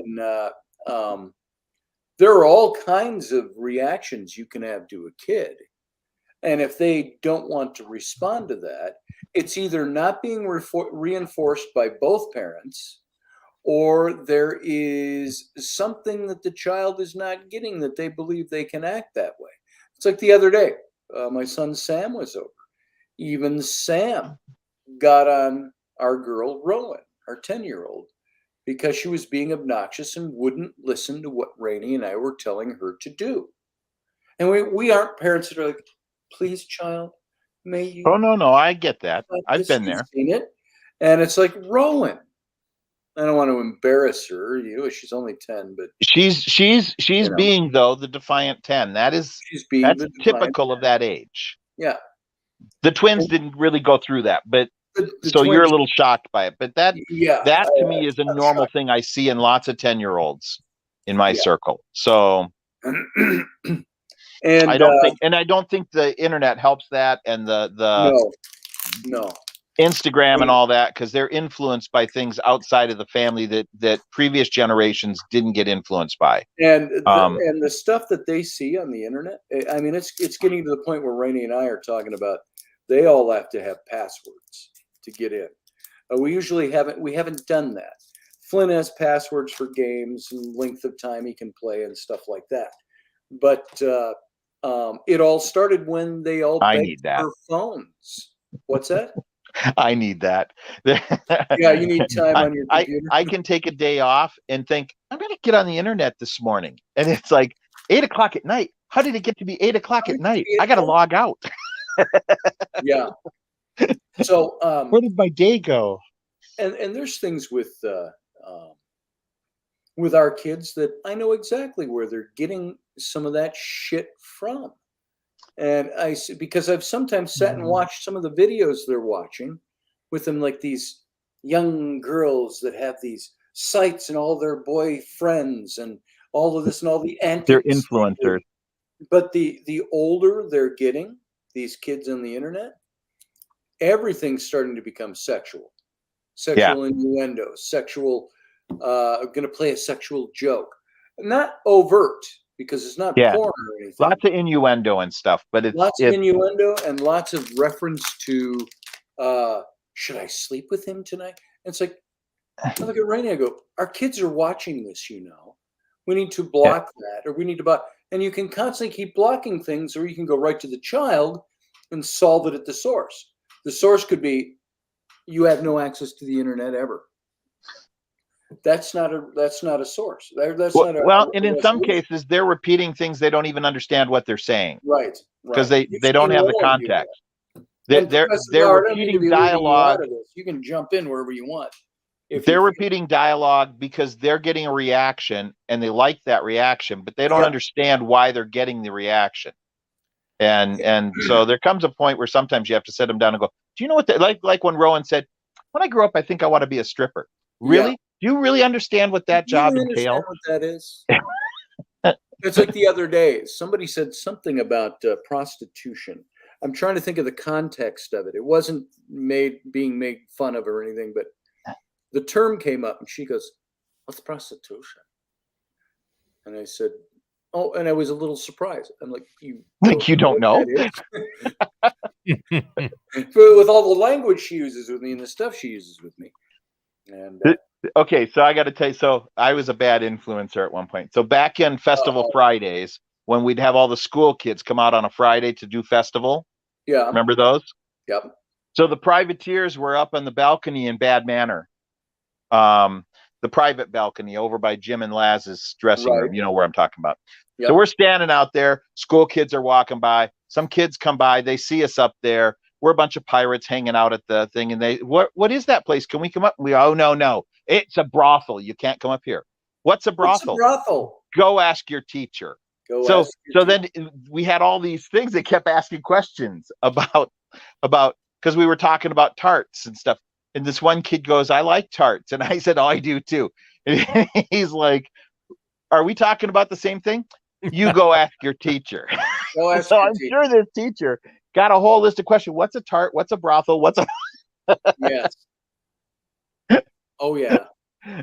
I'm sure she was like, "Well, thanks a lot, people." But of course, made my nowadays job that harder. isn't funny anymore. Now it's not funny. Now it's a reason to be sued. Yeah, So, yeah. Or be offended. So, yeah. What Sean strikes in? What about bugs down to the woodworms? He's talking about, do woodworms have souls, or can they be excommunicated? See, and here's the thing. I'm not a firm believer that souls can pass into, I'm going to get hate mail for this, lower life forms. Okay. You know, when animals, dogs, cats, cows, whatever. Right. I just, because part of me is like, really, as a soul, as a being of energy that can be anywhere in a thought, you're thinking, when I go back next time, I want to be a fly for a day, or I want to be a dung beetle, or I want to be a deer and see if I can get across the highway, because I just think those other deer aren't thinking. Yeah. It's, you know, I mean, it's like, what kind of existence when you've had all this ability and now you can't communicate? You don't have opposable thumbs and hands. Right. I think I could maybe see coming back as a chimpanzee, because, you know, hang out in the trees, you can make tools, you can do some things, you could really freak out some scientists if you knew ASL. Yes. But beyond that, you know, I can't imagine that coming back to be an animal like that would be all that rewarding. Well, but Dave, isn't that a result of our own limited understanding of? I'm going to look that up, Sean. Universe and consciousness, right? It might be. I mean, I understand what you're saying. I understand what you're saying, but you know, they say dolphins are the smartest beings on the planet, but got no hand. What are they doing? They got no hands. I had a reading. I got all these things I'd build if I could have hands. I had a psychic reading 15, 20 years ago that she told me that I'd been through at least 25 iterations. One of them, I was a Chinese emperor, which may explain my affinity to the Chinese culture and Taoism in particular. But also, but also, one of those iterations, I was a dolphin. Oh, really? And I went, okay. I like to swim. I like the ocean. I can't see how that connects to my continued development, other than maybe to have a different perspective of other life. But there's another aspect of this, which is that all things are conscious. Okay. Mm-hmm. That consciousness is the fundamental nature of the universe and reality that we inhabit. Yes. All the way to the point where the sun, planets are conscious. They have their own consciousness about them.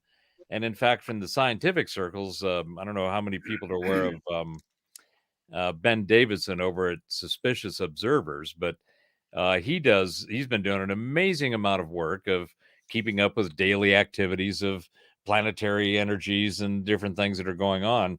And he put out a piece about 8 years ago. He started, I think, back in 2011. But this piece, it was about the phenomenon of the Earth facing quiet.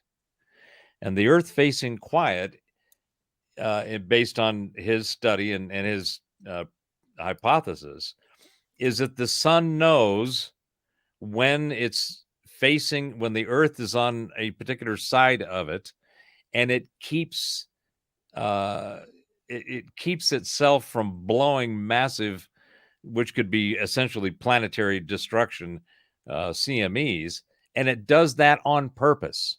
Now, when you think about that, you kind of go, well, that sounds kind of odd. I mean, planets and, well, if the universe is made of consciousness, then maybe consciousness has all these different delineations, levels, and expressions that we are only aware of the one that we inhabit or the one that we experience, but there's all these other different levels of consciousness, all the way to like plants have consciousness, and the animals. And this goes back to your point, Dave, about, you know, do people make a conscious choice to come back as a bug or as a plant? Right. Well, there's a whole hypothesis that everything is consciousness. So if that's the case, then maybe you can make that. My theory is that they don't really believe that will actually happen. That is consciously and cognitively a human mind trying to show other people around him how altruistic he is, whether he's a good person or not. Now, is that the possibility? I don't really believe I'm going to come back as a dung beetle because I said I want to. I'm just saying that so people see my humility. And now, is that being too cynical? Or is that just saying that's what the human mind is capable of? Even when they're good, I would like to come back as a dung beetle. And I sincerely mean this. And they say that, now people are going to, I mean that. But okay, I'm going to warn you right now, Scotty. I'm going to warn you before you go any further. I'm going to warn you right now. Years ago, I said, referring to Amy, I said, my next wife is going to blah, blah, blah. And one of my good friends looked at me and said, if you can say that, you could do that. Better be careful what you say. And a few years later, we're divorced. And I never thought that was going to happen.